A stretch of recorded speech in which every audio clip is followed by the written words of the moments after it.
Picture this. A grand hall in 1600s Europe, chandeliers glowing, nobles dressed in silks and powdered wigs. A dinner party is underway. Servants bring in trays of fine wine. Suddenly, the host makes a dramatic entrance, carrying the main course. Guests lean forward, expecting roasted pig or peacock. Instead, the dish is revealed: ground-up human remains, mixed into bread and wine. Gasps ripple through the crowd, not from horror, but fascination. Everyone begins to eat, murmuring about its healing powers. The camera lingers on the smiling faces of aristocrats, savoring each bite. That right. The camera pans across portraits of ancient Egyptian pharaohs, pyramids, and desert tombs.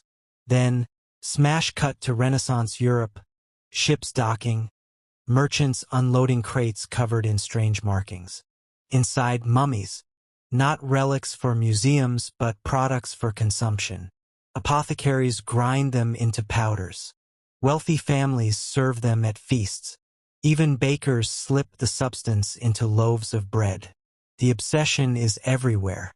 The music turns eerie as the narrator adds, "For centuries, Europeans didn't just collect mummies, they ate them." A banquet hall, flashback to the Renaissance 1500s Europe. Streets of Florence and Paris bustle with explorers, scholars, and artists. Traders return from distant lands with exotic treasures. The ultimate prize? Egyptian artifacts. The camera follows a nobleman showing off his collection. Golden statues, scrolls, and finally, a wrapped Egyptian mummy displayed like fine art. Guests whisper in awe. The narrator explains, in Renaissance Europe, if you wanted to prove your status, you needed Egyptian relics, especially mummies. Close-up on glass bottles in an apothecary's shop labeled mumia. Shelves are lined with jars of black powder. London, early morning. A merchant's shop window displays silks, spices, and an Egyptian corpse, propped upright like a mannequin. Passers-by stop and stare. Children peer curiously. Nobles nod with approval. The narrator explains, mummies became luxury items, sold on the streets of Europe. Cut to a lavish salon, where nobles gather for a bizarre form of entertainment. Mummy unwrapping parties. Servants carefully peel away linen wrappings while guests sip wine and applaud. The camera zooms on pale faces glowing with excitement. The narrator adds, interior of an apothecary.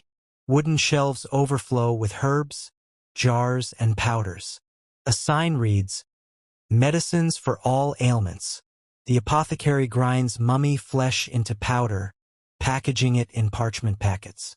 A mother buys some for her sick child.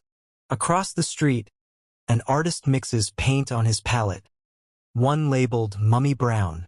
He dips his brush, creating a portrait of a noblewoman with colors made from ancient remains.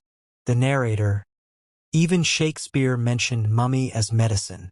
This wasn't an underground fad, it was mainstream European culture.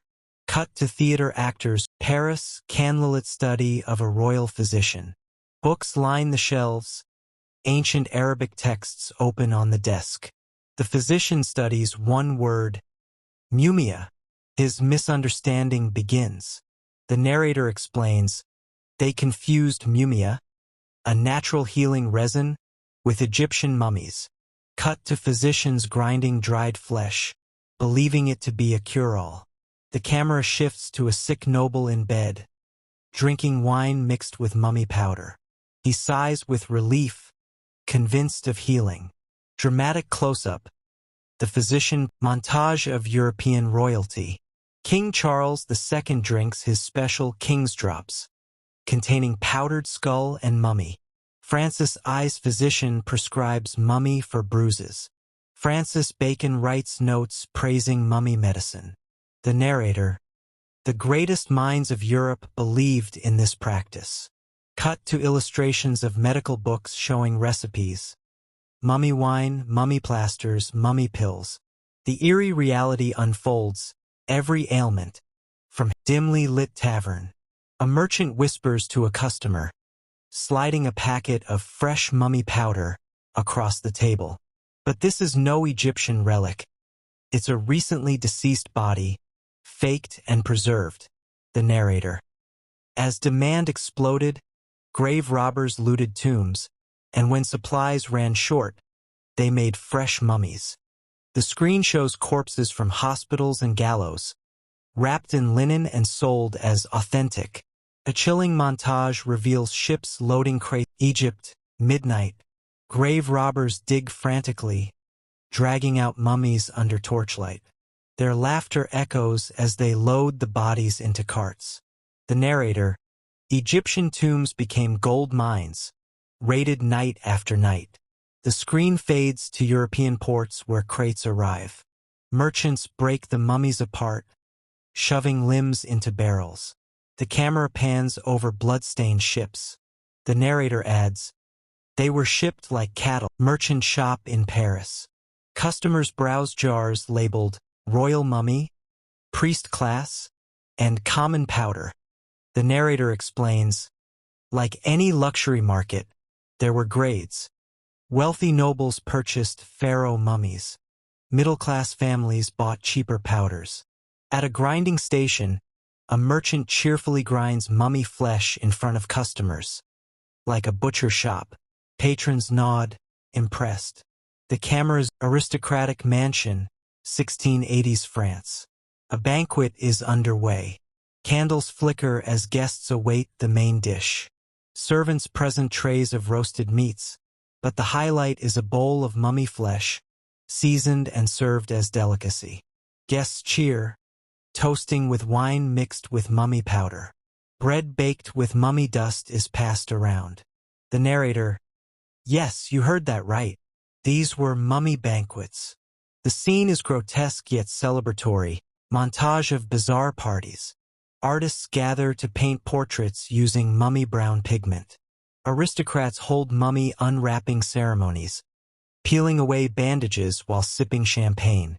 Guests gossip about the vintage of their mummies, bragging about owning royal remains. The narrator.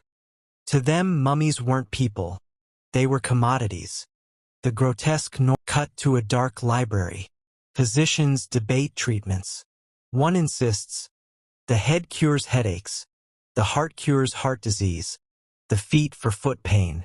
Patients request specific body parts. Wealthy nobles order custom mummy remedies. Commoners settle for general powders. Apothecaries advertise genuine Egyptian cures. The narrator. Doctors. Cairo, 12th century.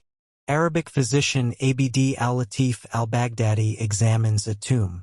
Horrified, he writes in his journal, "Eating mummies is barbaric, unworthy of civilized people."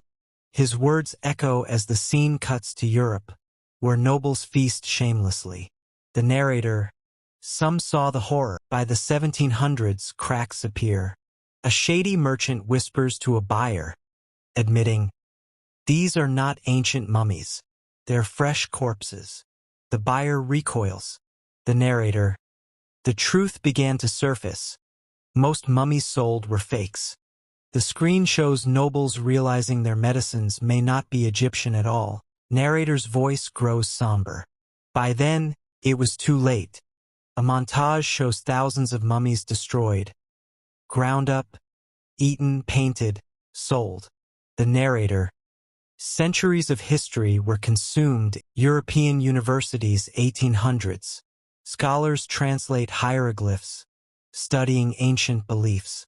They realize mummies were real people with names, families, and religious hopes. Museums begin preserving them instead of destroying them. The narrator. Europe finally understood. Their medicine had been people. The screen fades to black and white photos of early. Narrator's voice grows somber. By then, it was too late. A montage shows thousands of mummies destroyed, ground up, eaten, painted, sold. The narrator. Centuries of history were consumed. Modern museum. Visitors gaze at preserved mummies behind glass. A sign reads, "Do not touch." The narrator, "Today, we treat them with respect. But history remembers when they were dinner."